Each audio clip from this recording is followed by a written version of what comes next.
Well, good evening, one and all. Short talk in the trailer with an old guy. You know who. That's me. My name's Mike.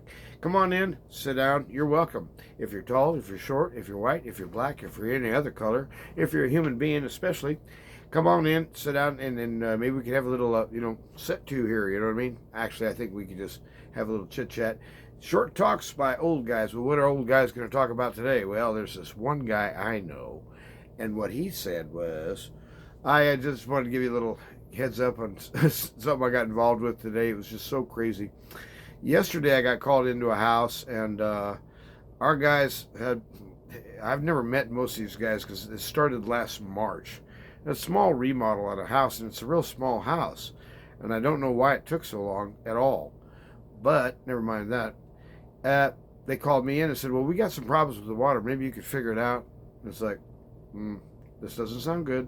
And I came in and I thought, what are these guys doing? I mean, you've been in and out here for 4 months and you never noticed. Come on. So one of the things you do when you're a plumber is you prove that hot is on the hot side and cold is on the cold for each faucet around the house. And apparently that defeated somebody pretty badly. So I got one bath where the lavatory and the tub are both fed cold. Whose idea was that? So you can see where there's a manifold, and I might be able to sneak something in there like a fish tape tomorrow. I'm thinking I got a soft copper line. See, I'm going to cut the thing here and shoot it down. Eventually it's going to hit the end where it can't go any further because there won't be any elbows down there, or at least there shouldn't be. It should be all soft looped copper. You can slide a fish tape right on through, and eventually it'll go tick tick against either an elbow or a T wherever it terminates. Well, that's where the helper comes in with big ears. So we need to listen up, listen up. Do you hear it? Do you hear it? Do you hear it? So now we're guessing because we don't know where that manifold is. Ain't that something? But I'm hoping that I can straighten it out without, I've got a access hole about a 12 by 12 that these goons just filled up with a return air grill. It's like, hey, live big, big guy. Go buy a plastic access door. They're more than $4. Yeah, weirdos. So at any rate, when you get into this stuff, I was out there by myself. It's like 3 o'clock, and I said, I'm going to get this water heater out of here. I don't care. And it's an old electric tank. And down here in New Mexico, southern New Mexico, there's calcium and all kinds of, I guess, like magnesium, iron, all kinds of stuff precipitates out of the tap water inside an electric tank. Now, in other locations, say the Midwest, where they have naturally soft water, or the deep South, I think they have soft water too. I don't know that is such an issue with electric tanks, but out here they get to be real stinkers. And you want to drain that thing down? Well, good luck. And unless it's a full-way valve, you can see a hole right through there. Unless it's one of them, you ain't getting the water out. That's all there is to it, because it's got these crumbly, it almost looks like something you could pave your driveway with. It's kind of, not rocks, but crunchy stuff, white crunchy stuff. And, if you can imagine rock salt real big. And anyway, that stuff starts gucking up down inside there, and then the drain is junk. So it's a 40-gallon tank, and I'm sitting there thinking, hey, I'm 65 years old. This is stupid that I'm trying to do this by myself. So naturally I did it. I hossed that sucker, and I huffed and I puffed, and I finally got the thing so close to getting out of the building. It was like, I'm only that far. And couldn't get around the corner. I just couldn't roll the corner with this clumsy two-wheeler. With the thing weighed, see, water weighs about 8.5 pounds, maybe a little more than that per gallon. Well, you got a 40-gallon, 8 times 4, 30. We're talking probably about 340 pounds of water, not to mention the minerals down there. And then the tank itself's probably another 130, I'm guessing 110, I don't know. So I was hossing this thing around. It wasn't quite 500 pounds. But boy, it's like I don't weigh enough. I weigh 190 something, and I scooted my little hand truck dolly thing out of there, and I went, "Let's go." I said, "Let's go." And finally, it was almost like a cartoon. I just reared back real close and went, and it finally went, lean a little bit. And I got that stinker out. Well, I couldn't get it past that last step, so I said, I ain't quitting here. Things are getting out of control.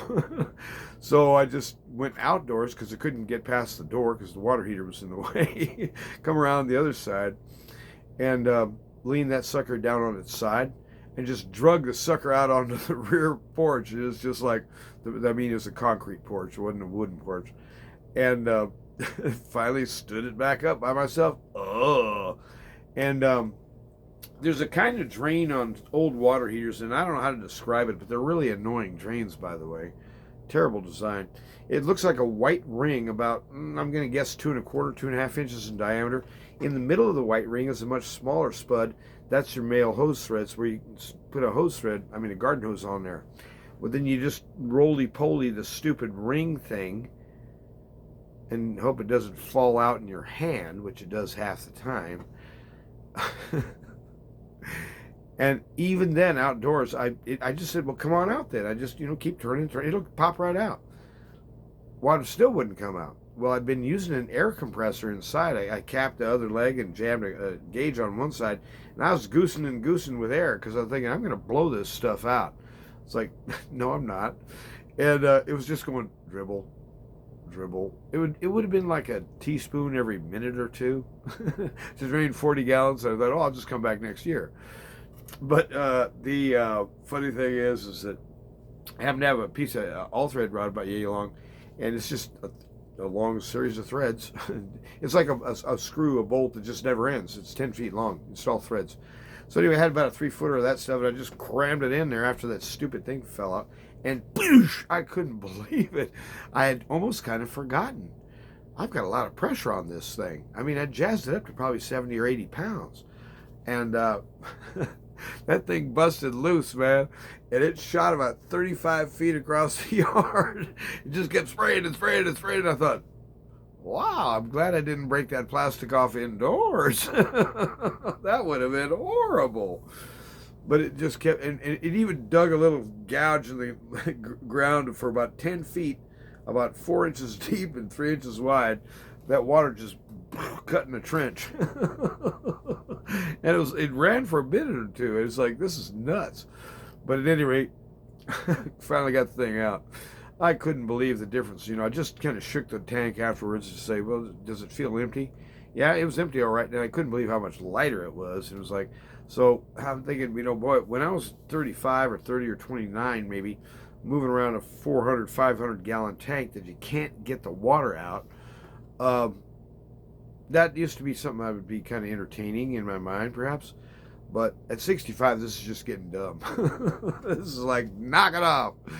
And, but I ain't gonna. So it's that kind of day, and I finally got the darn thing out. So we're hoping tomorrow we can come in with a fish tape, cut into that, and shoot across and find the business end over there, hopefully near a water line of the hot variety.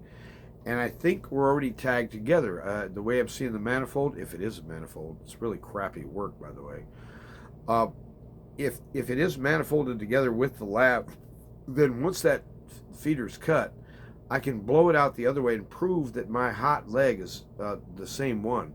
So if we can just isolate hot on the other end and switch the product, put it over here on the hot manifold, that'll solve it. But we got one more like that. The kitchen sink has a same thing. You can shut off the water heater. I mean the water heater feed valve. You're never going to shut off the hot water at the kitchen sink. Why? Because it's plumbed on cold. We got to find that one too. And I just thought, come on, dudes, you got 2 bathrooms, 1 shower, 1 tub shower, 2 lavs, 2 toilets, 1 kitchen sink. And the 1 bathroom is wrong, and the kitchen sink is wrong. It's like, hey, you guys are batting like 200. That's pretty bad. So anyway, those guys, they didn't hang around long. The boss got wise to what a chowderhead these guys were, and he got shed of them, get out. But it's like, this guy that was here, and it was one of the fellows at the office was saying, well, yeah, when that guy was here, I can't remember his name, Ricky or Sleazy or something. I can't remember what his number was. But he was a guy who, okay, now get this.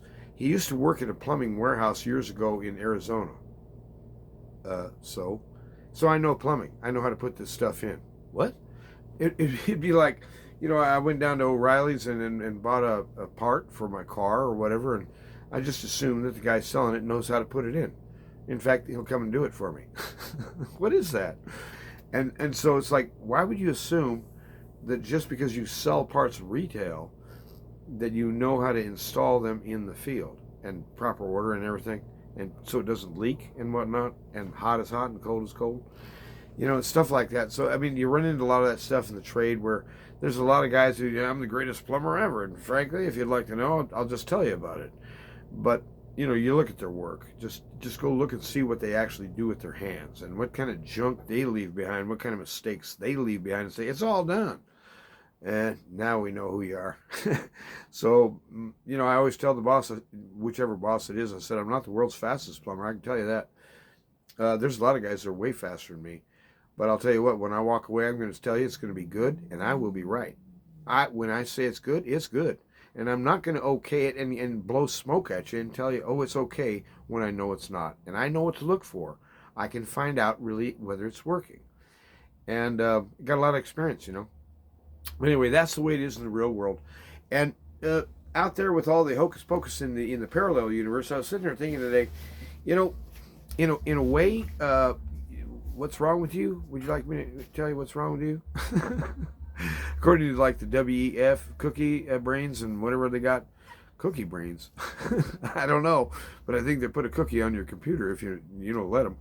But the thing is that the whole situation out here is just getting kind of weird, and I mean it's beyond scatterbrained. It's beyond like dangerous. It looks like really we're talking about social or cultural revolution, and the people who are driving this mess are trying to essentially shear you off from what your humanity. And how are they going to do that? They're going to get you hooked up into the www in such a way right through your brain. And so the digital world, the online world, the virtual world becomes equally real to you who are jacked into it, to you who buy that, and to you who are satisfied to live with that. But I say no. I say not only that, but hell no. God is the author of reality. And in reality, judgment comes from him because he's the author and he demands it of us. But the point is this: there's only one reality. You can't make up, well, you can make up plenty of phony baloney parallel universe realities if you'd like to, and you can try to hide there as long as you want. But when he comes down here on this real world to judge and to destroy and to burn, your phony baloney reality, it just comes crashing down. I mean, really, the whole thing is based upon a lie. It's based upon the idea that really there's something inherently wrong with humanity per se, and we know that as Christians. Yes, we'd call it sin, we call it disobedience, covenant breaking, law, oath breakers, sinners. That's me. But what the idea of the wiffies and whatnot is that man is essentially, the best thing for man would be to step out of the way, get out, because Johnny come lately, he's on board now.